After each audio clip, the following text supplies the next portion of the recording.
لله نحمده ونستعينه ونستغفره ونؤمن به ونتوكل عليه ونعوذ بالله من شرور أنفسنا ومن سيئات أعمالنا من يهده الله فلا مضل له ومن يضلله فلا هادي له ونشهد أن لا إله إلا الله وحده لا شريك له ونشهد أن سيدنا ومولانا محمدا عبده ورسوله أما بعد فأعوذ بالله من الشيطان الرجيم بسم الله الرحمن الرحيم وعاشروهن بالمعروف صدق اللہ مولانا العظیم. سب حضرات محبت سے درود شریف پڑھ لیں. اللہم صلی علی محمد وعلی آل محمد کما صلیت علی ابراہیم وعلی آل ابراہیم انک حمید مجید. اللہم بارک علی محمد وعلی آل محمد کما بارکت علی ابراہیم وعلی آل ابراہیم انک حمید مجید. سبحانک لا علم لنا الا ما علمتنا انک انت العلیم الحکیم. سبحانک لا علم لنا الا ما علمتنا انک انت العلیم الحکیم. میرے محترم دوست و بزرگوں، گزشتہ چند جمعوں سے آپ حضرات کے سامنے خاندانی اختلافات کے اسباب اور شریعت کی روشنی میں ان کے حل کے بارے میں معروضات پیش کرنے کی کوشش کر رہا ہوں. اللہ تعالیٰ تمام مسلمانوں کے گھروں کو امن، چین، سکون اور محبت کا گہوارہ بنائے. آدمی کی خانگی زندگی پرسکون ہو تو سارے معاملات اس کے سکون میں ہوتے ہیں. گزارش یہ کی تھی کہ آج ہم جو دیکھتے ہیں معاملہ، انہی خاندانی پریشانیوں سے گھبرا کر اور انہی خاندانی ذمہ داریوں سے گھبرا کر اور خاندانی مسائل سے پریشان ہو کر آج کا نوجوان نکاح کے بارے میں بیزاری کا اظہار کرتا ہے. اور شادی شدہ حضرات بھی ایسی رائے کا اظہار کرتے ہیں کہ جب ہم غیر شادی شدہ تھے تو بڑے موج میں تھے، اپنی نیند سوتے تھے، اپنی نیند اٹھتے تھے. اب پابندیاں ہیں، ذمہ داریاں ہیں، تو لہذا وہ آزادی والی زندگی تھی. تو اس کے بارے میں عرض کیا تھا کہ حضرت علی رضی اللہ تعالیٰ عنہ نے فرمایا کہ سرور شہر و غموم دہر، یہ نکاح ایک مہینے کی خوشی ہوتی ہے اور ہمیشہ کا غم ہوتا ہے، لیکن اس کے باوجود ہم نے کرنا ہے. کیوں؟ کہ ہمارے اللہ کا حکم ہے، ہمارے نبی حضرت محمد الرسول اللہ صلی اللہ علیہ وسلم کی سنت ہے. لہذا ایک تو ہمیں یہ احتیاط کرنی چاہیے کہ جیسے دین کے کسی اور حکم کے بارے میں ہمیں ہمارا ایمان یہ اجازت نہیں دیتا کہ ہمارے منہ سے کوئی ایسی بات نکلے کہ جو دین کے کسی حکم کے بارے میں ناگواری کا اظہار ہو، یا ہمارے منہ سے کوئی ایسی بات نکلے جس کی وجہ سے ہمارا ایمان خطرے میں پڑ جائے، بے ادبی کا پہلو ہو. اسی طرح یہ نکاح بھی سنت ہے اور اس کے بارے میں بھی ایسی رائے کا اظہار نہیں کرنا چاہیے. اور شادی شدہ حضرات اگر کبھی ایسا کرتے ہیں تو نکاح ایک نعمت ہے اللہ کی طرف سے، گویا وہ ناشکری کر رہے ہوتے ہیں. ہاں مسائل ہوتے ہیں، پریشانیاں ہوتی ہیں، اللہ والوں کے ساتھ بھی ہو جاتی ہیں. شیخ ابو الحسن رحمۃ اللہ تعالی علیہ کے بارے میں آتا ہے، اسی طرح حضرت مرزا مظہر جانے جانا رحمۃ اللہ تعالی علیہ کے بارے میں آتا ہے کہ ان حضرات کی بیویاں بڑے سخت مزاج والی تھیں. شیخ ابو الحسن کے بارے میں آتا ہے ایک صاحب ان سے ملاقات کے لیے گئے تو دیکھا کہ حضرت جو ہے وہ جنگل سے آ رہے ہیں اور سواری کیا ہے؟ چیتا. چیتے پہ بیٹھ کے آ رہے ہیں اور ہاتھ میں جو اس کو ہانکنے کے لیے عصا پکڑا ہوا ہے، وہ اژدہا ہے، یہ کرامت تھی ان کی۔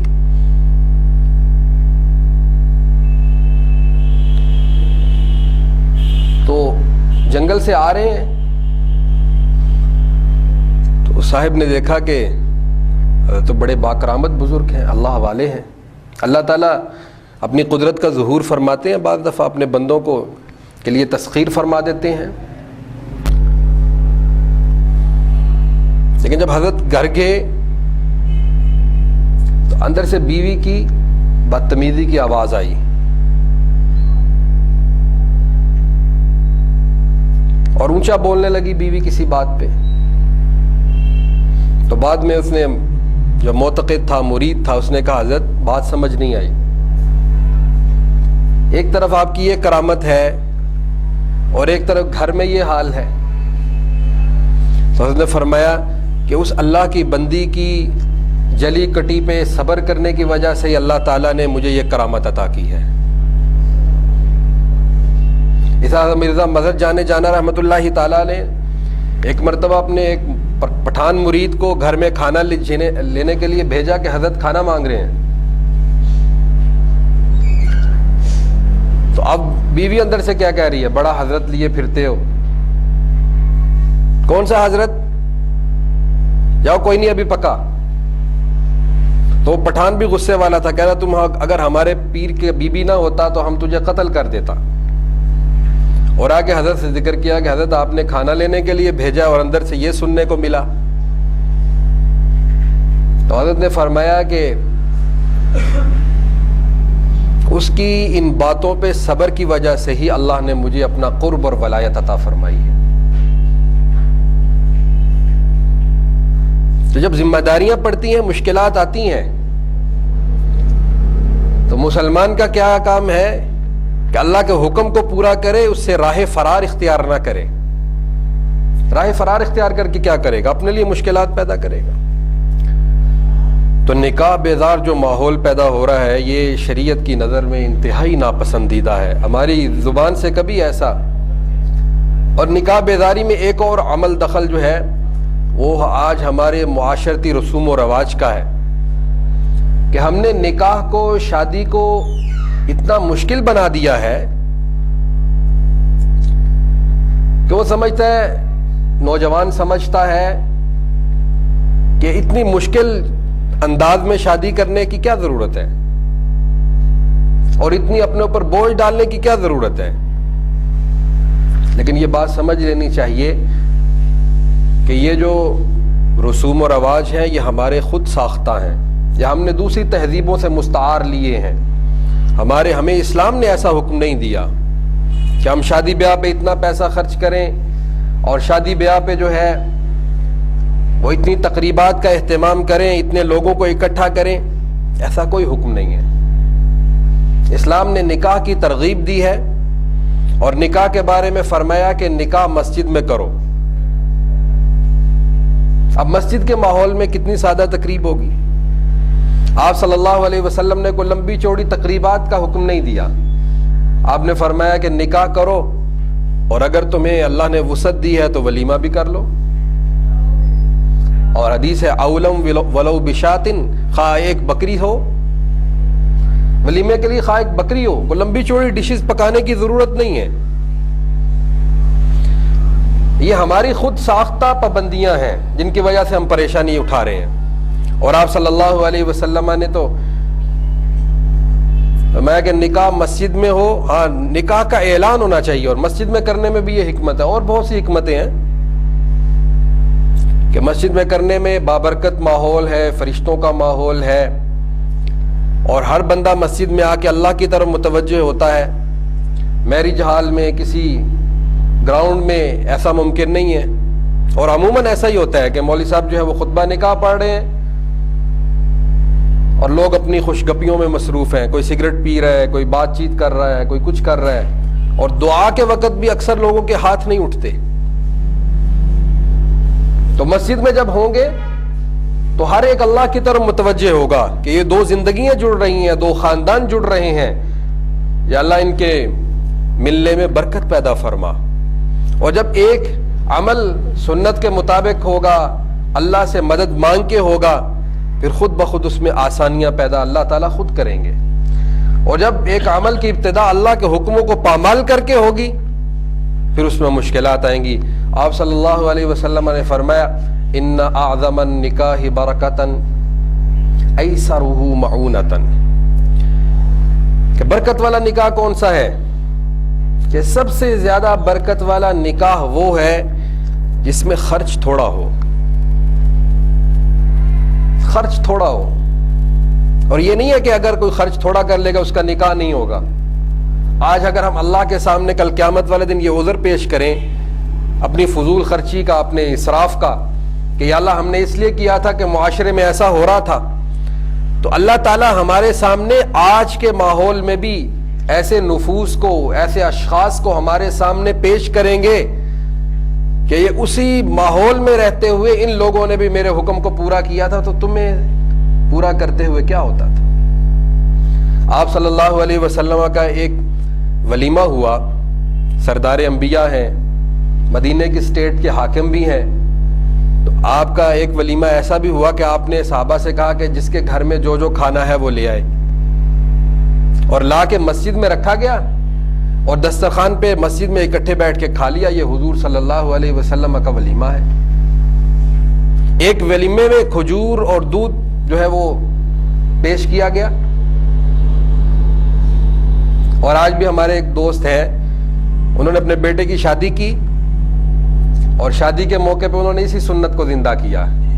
مسجد میں نکاح ہوا اور جتنے دوست مسجد میں موجود تھے ان سب کو انہوں نے کھجور اور دودھ پیش کر دیا، نکاح مکمل ہو گیا، شادی ہو گئی، رخصتی بھی ساتھ ہی ہو گئی۔ تو ان مجبوریوں کی وجہ سے جو معاشرتی ہم نے خود ساختہ قیودات لگا لی ہیں اور خود آپ قرون اولیٰ میں پڑھیں صحابہ کے نکاح اور اہل اللہ کی زندگیاں پڑھیں تو آپ کو پتا چلے گا کہ نکاح کتنا آسان ہے۔ ایک صحابی کو ان کے کسی ساتھی نے کہا، دوسرے صحابی نے کہا کہ یار فلاں جگہ میرا رشتہ کروا دو، اور وہ ساتھی پیغام نکاح لے کے گئے۔ گھر میں گئے تو گھر کے بڑوں نے کہا، افراد نے کہا کہ جی ان کو تو ہم نہیں جانتے یا ان کے ساتھ ہمارا نکاح کا ارادہ نہیں ہے، آپ کے ساتھ کر دیتے ہیں۔ جو پیغام لے کے گئے ان کو کہا کہ بھی آپ کو ہم جانتے ہیں، آپ سے ہم واقف ہیں، آپ کے ساتھ نکاح کرنے کے لیے تیار ہے۔ تو انہوں نے کہا ٹھیک ہے میرے ساتھ کر دو۔ اب وہیں گھر میں مرد افراد بھی، حضرات بھی موجود تھے، وہیں پہ نکاح ہوا، گواہ بھی وہیں پہ موجود تھے اور کام مکمل ہو گیا۔ اب آگے ساتھی سے عذر پیش کرنے لگے، یار وہ میں پیغام نکاح تو آپ کے لیے لے کے گیا تھا لیکن انہوں نے کہا بھی ہم آپ کے ساتھ نکاح کر دیتے ہیں۔ اب وہ دیکھیں کہ کیسا انداز تھا صحابہ کا اور کیسی محبت تھی اور کیسی تربیت ہوئی تھی کہ اب وہ جس نے پیغام دے کے بھیجا تھا وہ جھگڑنے نہیں لگ گیا کہ بھیجا تو تجھے میں نے تھا اور تو اپنا نکاح کر رہا ہے، اور جنہوں نے بھیجا تھا وہ عذر یہ ان سے جا کے معذرت کر رہے ہیں کہ یار معذرت چاہتا ہوں، پیغام تمہارے لیے لے کے گیا تھا اور انہوں نے میرا نکاح کر دیا۔ اب دوسرے بھیجنے والے بھی معذرت کر رہے ہیں اور وہ کہہ رہے ہیں کہ یار میں تم سے معذرت چاہتا ہوں، اللہ نے تیری قسمت میں لکھا ہوا تھا اور میں اس کے لیے کوششیں کر رہا تھا۔ امام الاولیاء حضرت مولانا احمد علی لاہوری رحمۃ اللہ تعالی علیہ اپنے نکاح کا واقعہ سنایا کرتے تھے۔ حضرت مولانا احمد علی لاہوری رحمۃ اللہ تعالی علیہ سکھ سے مسلمان ہوئے تھے، سکھ تھے پہلے، مسلمان ہو گئے اور پھر دین کا علم حاصل کیا۔ فرماتے ہیں میں دارالعلوم دیوبند میں پڑھتا تھا تو میرے سسر جو ہے وہ اپنی بچی کے نکاح کے لیے ان کو فکر ہوئی، گھر والوں نے بتایا کہ بچی جوان ہو گئی ہے، تو وہ داماد کی تلاش میں نکلے تو دارالعلوم دیوبند بھی پہنچے۔ فرماتے ہیں کہ بھی میں جا کے حضرت شیخ الہند رحمۃ اللہ تعالی علیہ سے بات چیت کی کہ میں حضرت بچی کے رشتے کے لیے تلاش کے لیے نکلا ہوں، کوئی صاحب علم نیک پارسا متقی نوجوان مجھے مل جائے۔ وہ فرماتے ہیں کہ دورہ حدیث کی کلاس میں آئے تو ان کی نظر مجھ پہ پڑی۔ فرماتے ہیں کہ میرے کپڑے بھی میلے تھے۔ فرماتے ہیں کہ میرے سسر نے اس وقت مجھے پہچان لیا تو کہنے لگے کہ حضرت اس بچے سے میں نکاح اپنی بچی کے لیے کرنا چاہتا ہوں، آپ اس سے پوچھ لیں۔ حضرت مولانا احمد علی فرماتے ہیں کہ استادوں نے مجھے بلایا، حضرت شیخ الہند رحمہ اللہ نے، کہ بھی احمد علی نکاح کرنا چاہتے ہو؟ میں کہا حضرت میرے پاس تو نہ مال ہے، نہ میرے پاس جائیداد ہے، نہ میرے پاس گھر ہے، میرے ساتھ کون کرے گا؟ تو حضرت نے فرمایا کہ اگر کوئی تمہیں اپنی بچی دینا چاہے تو پھر؟ تو فرمانے لگے کہ پھر مجھے حضور صلی اللہ علیہ وسلم کی سنت کو پورا کرنے میں کیا عذر ہے، میں آپ صلی اللہ علیہ وسلم کی سنت کو پورا کروں گا۔ فرماتے ہیں کہ انہوں نے کہا ٹھیک ہے، کل تمہارا نکاح ہے۔ اب حضرت فرماتے ہیں کہ میرے پاس کپڑوں کا جوڑا بھی ایک تھا اور وہ بھی میلا تھا، تو ساتھیوں نے کہا کہ بھی یار ہمارے کپڑے پہن لینا، مطلب میری عزت نفس نے گوارا نہیں کیا کہ میں کسی سے قرض لوں، کسی کے کپڑے پہنوں۔ تو انہوں نے کہا اچھا یار انہیں دھو لو پھر۔ مطلب ہے کہ میں نے کپڑے دھو لیے، ایک ہی جوڑا تھا، اور وہ دھونے کے بعد جو ہے وہ میں سکھانے کے لیے ان کو دھوپ میں ڈالا، تو اللہ کی کرنی ایسی ہوئی کہ موسم ابر آلود ہو گیا۔ اب فرماتے ہیں کہ میں ایک کونے میں جو ہے وہ اپنے کپڑے سکھا رہا ہوں، عصر کی نماز کے بعد نکاح کی تقریب تھی اور میرے کپڑے بھی جو ہے وہ خشک نہیں ہوئے، میں نے وہی گیلے کپڑے پہنے اور جا کے مجمع میں بیٹھ گیا۔ کہتے ہیں کہ میں قربان جاؤں اپنے سسر پہ کہ اس نے یہ نہیں کہا کہ کل بھی یہی جوڑا پہنا ہوا تھا تو میلا تھا اور آج یہ جوڑا پہنا ہوا تو وہ گیلا ہے۔ فرماتے ہیں میرے ساتھ نکاح کر دیا انہوں نے اور رخصتی ہو گئی۔ اس کے بعد شروع کے دنوں میں فرماتے ہیں کچھ فاقے بھی آئے، طالب علم تھا، فاقے بھی آئے۔ تو میری بیوی جب اپنے میکے گئی تو اس کی والدہ نے پوچھا کہ بیٹا کیسی زندگی گزر رہی ہے؟ اب جو ہمارے نوجوان نسل کے کانوں میں انڈیلا جاتا ہے اور جو انہیں خواب دکھائے جاتے ہیں اور جس طرح کی معاشرتی زندگی ان کے سامنے پیش کی جاتی ہے، آج کل کی بچی ہوتی تو وہ جاتے ہی شکووں اور شکایتوں کا بستہ کھول لیتی، رجسٹر کھول لیتی کہ کچھ بھی نہیں، کیا دیکھا آپ نے میرے لیے، آپ نے تو مجھے میرے یہ کر دیا یہ کر دیا۔ فرماتے ہیں میری بیوی نے کہا کہ والدہ یہ سنتے تھے کہ مر کر جنت میں جائیں گے، تو میں تو جیتے جی جنت میں پہنچ گئی ہوں۔ اس میں کیا وجہ ہے؟ ایک وجہ تو یہ تھی کہ ان کے سسر نے کوئی مال نہیں دیکھا، دینداری دیکھی، اور جو دیندار ہوگا وہ اللہ سے بھی ڈرے گا، اور جہاں حقوق اللہ کا اہتمام کرتا ہے پھر حقوق العباد کا بھی خیال رکھنے والا ہوتا ہے۔ اس لیے حضور صلی اللہ علیہ وسلم نے فرمایا کہ جب تم نکاح کرتے ہو تو نکاح کرنے کی وجوہات گنوائیں آپ نے، کہ نکاح یا تو ہوتا ہے کسی سے کیا جاتا ہے اس کے مال کی وجہ سے یا اس کے حسب کی وجہ سے، یا فرمایا آپ صلی اللہ علیہ وسلم نے کہ اس کی خوبصورتی کی وجہ سے نکاح کیا جاتا ہے، لیکن آپ صلی اللہ علیہ وسلم نے فرمایا کہ تم دینداری کی وجہ سے نکاح کرنا، دینداری کو اختیار کرنا۔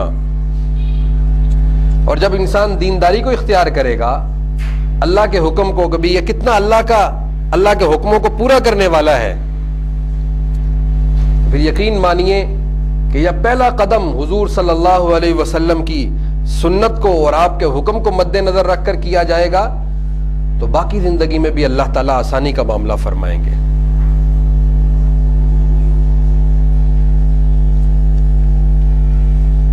اور آپ صلی اللہ علیہ وسلم نے بڑی سخت وعید فرمائی۔ آپ صلی اللہ علیہ وسلم نے فرمایا کہ اگر کوئی کسی سے نکاح کرتا ہے کہ نکاح کرنے کی وجہ سے مجھے عزت ملے گی، اس وجہ سے نکاح کرتا ہے، تو آپ نے فرمایا کہ اللہ تعالیٰ اس کو ذلت میں مبتلا کریں گے، اللہ اس کی ذلت کو ہی زیادہ کریں گے، اور جو کسی سے مال کے لالچ کی وجہ سے نکاح کرتا ہے، یہ طبرانی شریف کی روایت ہے، جو کسی سے اس کے مال کی وجہ سے کرتا ہے تو فرمایا اللہ اس کے فقر کو زیادہ کریں گے، اور فرمایا جو کسی سے اس کے حسب کی وجہ سے کرتا ہے، اونچا خاندان دیکھ کے کرتا ہے، کبھی اونچے خاندان سے میرا تعلق بن جائے گا، میں بھی معزز ہو جاؤں گا، عزت والا ہو جاؤں گا، میرا بھی معاشرے میں جو ہے وہ اچھا نام بن جائے گا، تو فرمایا اللہ تعالیٰ اس کی پستی کو زیادہ کرتے ہیں۔ اور پھر آگے فرمایا آپ صلی اللہ علیہ وسلم نے کہ جو شادی کرتا ہے اس وجہ سے کہ اس سے میری نظروں کی حفاظت ہو اور اس کی وجہ سے میری شرمگاہ کی حفاظت ہو اور اس کی وجہ سے میں جو ہے وہ صلہ رحمی کروں، تو آپ نے دعا دی اس کے لیے، بارک اللہ لہ فیہا وبارک لہا فیہ، کہ اللہ اس عورت کو اس کے لیے بابرکت بنائے اور اس مرد کو اس کے لیے بابرکت بنائے۔ تو ذرا غور کیجئے، اپنا اندازہ کریں کہ آج ہمارے ہاں رشتہ کرنے کا معیار کیا ہے۔ دینداری کو بھی کسی کھاتے میں سمجھا جاتا ہے، بلکہ ایسا دیکھنے میں آ رہا ہے کہ اگر بچہ داڑھی والا ہو، دیندار ہو، تو سسرال کی طرف سے کوئی کافر نہیں ہوتے، سسرال مسلمان، اسلام کا دعویٰ کرنے والے، عشق رسول کا دعویٰ کرنے والے، ان کی طرف سے مطالبہ آتا ہے کہ لڑکے کو کہا جائے کہ داڑھی منڈوا دے۔ یہ میں کوئی ہوائی باتیں نہیں کر رہا، اسی معاشرے کے اندر رہتے ہوئے دوست آ کے ذکر کرتے ہیں، یہ سنتے حقائق ہیں، یہ ہماری اسی مسجد کے ساتھی ہیں کہ ان کا بھی قریب دنوں میں نکاح ہوا، تو سسرال والوں کی طرف سے یہ مطالبہ تھا کہ ابھی داڑھی منڈوا دو، شادی کے بعد پھر رکھ لینا۔ اب یہ مطالبہ کون کر رہا ہے؟ تو پھر جو اس طرح کے مطالبے کریں گے اور حضور صلی اللہ علیہ وسلم کی سنتوں کو پامال کر کے سمجھیں گے کہ ہم سکون حاصل کر لیں۔ اللہ نے نکاح کو سکون کا باعث بنایا ہے، میاں بیوی کو ایک دوسرے کے لیے سکون بنایا اللہ نے، اور فرمایا وَجَعَلَ بَيْنَكُمْ مَوَدَّةً وَرَحْمَةً، کہ یہ نکاح جو ہے یہ تمہارے لیے محبت اور رحمت کا باعث ہے، اور اللہ نے فرمایا کہ یہ تمہاری بیویاں اس لیے تمہارے لیے بنائی ہیں لِتَسْكُنُوا، تاکہ تم سکون حاصل کرو۔ اور ہم یہ سمجھ رہے ہیں آج معاشرے میں کہ شادی کر کے تو مشکلات ہیں، پریشانیاں ہیں، تو کیوں ہے وہ؟ اس کی وجہ کیا ہے؟ اس کی وجہ یہی ہے کہ جب اللہ کے حکموں کو پامال کیا جاتا ہے اور حضور صلی اللہ علیہ وسلم کی سنت کو سامنے نہیں رکھا جاتا، اس کو پامال کیا جاتا ہے، پیروں میں روندا جاتا ہے، تو اس کی وجہ سے پھر امن چین سکون گھروں سے ختم ہوتا ہے۔ تو کبھی بھی ایسا نہیں ہونا چاہیے، اس کی دعوت چلائیں ہم کہ بھی اللہ کے حبیب صلی اللہ علیہ وسلم نے ہمارے لیے جو حکم دیا ہے نکاح کرنے کے لیے، رشتے کا انتخاب کرنے کے لیے، وہ سب سے پہلی وجہ کیا ہے اور سب سے بہترین چیز جو آپ نے قرار دی ہے وہ دینداری ہے۔ کوئی کہے گا کہ مال والی عورت اچھی ہوگی، کوئی کہے گا کہ خوبصورت عورت اچھی ہوگی، آج کے نوجوان کہیں گے کہ بیوی جو ہے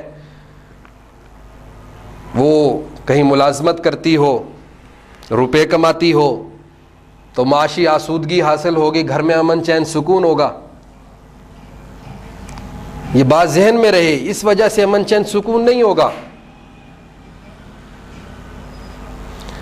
حضور صلی اللہ علیہ وسلم کی مجلس میں آپ صلی اللہ علیہ وسلم نے صحابہ سے سوال کیا کہ بہترین عورت کون سی ہے، بہترین عورت کون سی ہے؟ تو ہر صحابی نے اپنے علم کے مطابق جو ہے وہ جواب دیا کہ یا رسول اللہ بہترین عورت یہ ہے، بہترین عورت یہ ہے۔ تو حضرت علی فرماتے ہیں کہ یہ تذکرہ چل رہا تھا تو میں گھر گیا اپنے، اور جا کے حضرت فاطمہ رضی اللہ تعالیٰ عنہ سے سوال کیا کہ آج نبی صلی اللہ علیہ وسلم نے کی مجلس میں یہ مذاکرہ چل رہا ہے، یہ تذکرہ ہو رہا ہے کہ بہترین عورت کون سی ہے، بہترین عورت کون سی ہے؟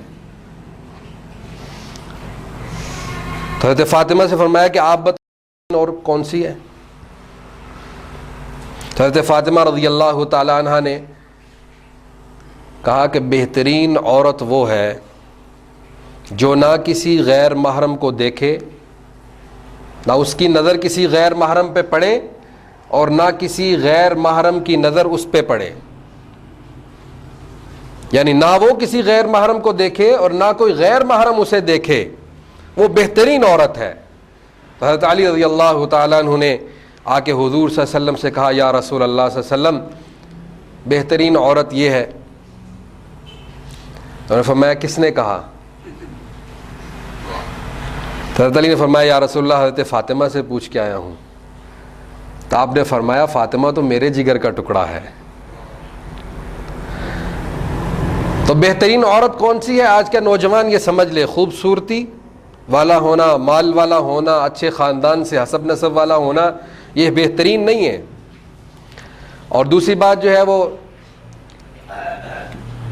داماد چننے میں، یعنی کسی کو اللہ نے بیٹی دی ہے تو اس کے لیے لڑکے کی تلاش ہے، کسی کی بہن ہے اس کے لیے لڑکے کی تلاش ہے، یعنی ہم اپنی بچیوں کے لیے جب لڑکے کا انتخاب کریں تو وہ بھی دینداری کی بنیاد پہ ہو۔ آج مال کو دیکھا جاتا ہے اور پھر کہتے ہیں ہماری بچی خوش نہیں ہے۔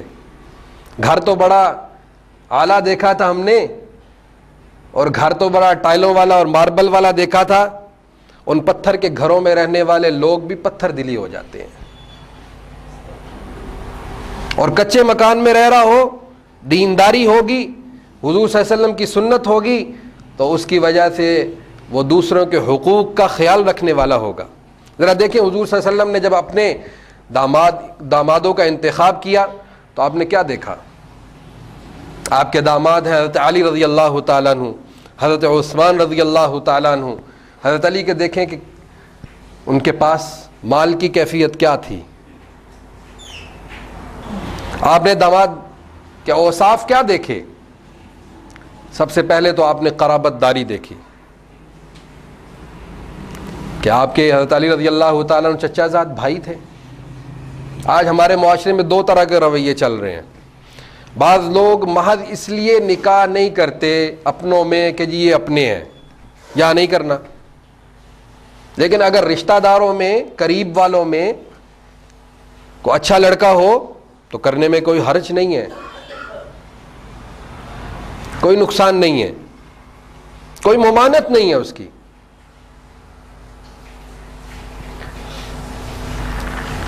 اور بعض لوگ محض رشتہ داری کی وجہ سے نکاح کرتے ہیں اور کچھ نہیں دیکھتے کہ بچی اگر پڑھی لکھی ہے، عالمہ ہے، صاحب علم ہے، اور بچہ جو ہے وہ محض اس وجہ سے نکاح کر دیتے ہیں اس کے ساتھ کہ ہمارا رشتہ دار ہے،